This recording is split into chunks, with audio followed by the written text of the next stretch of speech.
All right, folks, let's not talk about Republicans. I know a lot of people are talking about Republicans like crazy, rightfully so, but let's shift gears and talk about the Democrats for a second. Yeah, they still exist, even though it might not seem like it sometimes. They're still out here. They're holding some type of power. But here's the real problem. They don't have a real leader. And no, it can't be Chuck Schumer. It's definitely not Nancy Pelosi. And it sure as hell isn't Ken Martin, even though he just snagged the DNC chairmanship. So who is it? Who's actually stepping up? Kamala? Are you there? Oh, no, she's probably still recovering from lost that Republicans just gained too much from. I'll tell you who it should be. Alexandria Ocasio Cortez. Yeah, AOC. And I've got two damn good reasons why she's the leader the Democratic Party needs right now. First off, AOC understands the chaos strategy Republicans have been using for years. She recently posted a video, not some fancy high production press conference, just her on the phone, talking straight to the people. And what did she say? I want you all, one of the important lenses that I want you all to interpret all of this happening through is through a very important deadline that is happening in the federal government. And once you understand this, you will understand, and all of this chaos is going to start making sense, okay? Something very big is happening this year. And it's part of the structure around which all of this chaos is occurring. Because why is Elon Musk raiding the Treasury? Why are they suspending federal funding? Like, this goes beyond being a Democrat or a Republican. This is anarchy. This is just taking all this stuff over. So why at the core are we doing this? In addition to just sheer hatred, because as we see, Elon Musk, maybe you can take the boy out of apartheid, but you can't take apartheid out of the boy, apparently. He's out here doing Nazi salutes, so whatever. But in addition to a white supremacist, like whatever it is that they want to do, let's talk about, you always comes down to follow the money.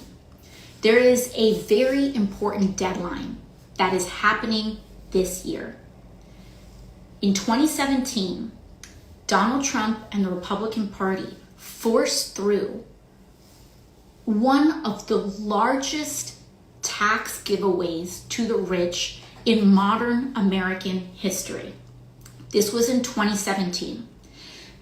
We are talking about grotesque levels of tax cuts that they issued at that time. We're talking about CEOs and people being able to them proposing tax cuts on tax write-offs on yachts and private jets, but most importantly, some of the most broad-based tax cuts for the rich and the 1% in this country that we have ever seen. That happened in 2017. So why is that important to today? Those tax cuts had a sunset period, and that sunset period occurs in 2025. 2025. So now we're here. And right now, what is happening is that all of these tax cuts that billionaires and millionaires have been just getting high off the hog on over the last couple of years are now about to run dry if they do not reauthorize them, if they do not extend them, and not only if they do not extend them, but ideally they want to add to them. Massive tax cuts for some of the largest corporations that exist in America and in the world. And so they have a massive thing at stake. So right now, their task is to extend these tax cuts. And what Elon Musk wants is for these tax cuts to not only be extended, but to apply to him in a larger way than ever before so that he can amass even more money than ever before. She warned people that what they are feeling right now, that exhaustion, that frustration, is intentional. The GOP floods the zone with nonstop chaos, so you get overwhelmed, feel powerless, and it just makes you check out. And guess what? That strategy fucking works. Stephen Miller literally said this was their plan before Trump even took office.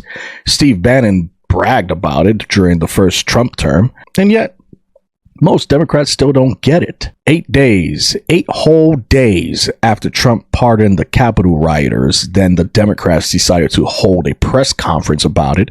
8 days too freaking late. The news cycle had already moved on. The outrage had already faded, and that's exactly the problem. We're getting hit after hit after hit. Now, granted, I myself am not a Democrat, I am not a liberal, I am not a Republican. Just call me a watcher. I watch and observe. But I will admit, I did vote for common sense. And that's something that the Kamala and Tim Walz actually had provided, and compared to Trump and Vance, which have no plan in place but to make themselves more powerful. Meanwhile, AOC, she gets it. She reacts while people still care. She understands that timing matters just as much as the message. And then there's immigration. AOC went on the Latino USA podcast and dropped a truth bomb about Trump's mass deportations and how they're gonna hit every American where it hurts. Their wallets. Literally. She said, if you think your groceries are expensive now, wait until the farms are empty. And boom, that's it. That's the message. She's not just talking about the humanitarian crisis, because let's be honest, most people don't vote based on compassion. She's talking about real life consequences that hit people directly. No immigrants, no farm workers, skyrocketing food prices, no construction workers, even more expensive housing. You get the picture. And this right here, this is why AOC needs to be the leader of the Democratic Party. She knows how to frame issues in a way that actually gets through to people.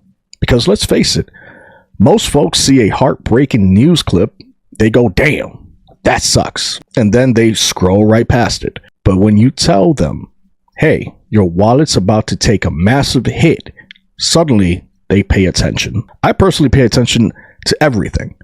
And I already knew Trump was not good for the environment, nor my wallet. So it made perfect sense to vote for the more common sense, real common sense party. The ones that were trying to actually help instead of making things worse than what they are now. So yeah, if Democrats want to actually win, they need to stop playing catch up and start listening to the one person in their party who actually gets how to fight back. And that person? Yeah, it's AOC. Anyway, that's my take. Let me know what you guys think in the comments. Agree, disagree, whatever. Don't care. Just don't be boring. And as always, if you want, and if you like what you heard, smash that like button, subscribe, and I'll catch you in the next one. Take care. Stay humble.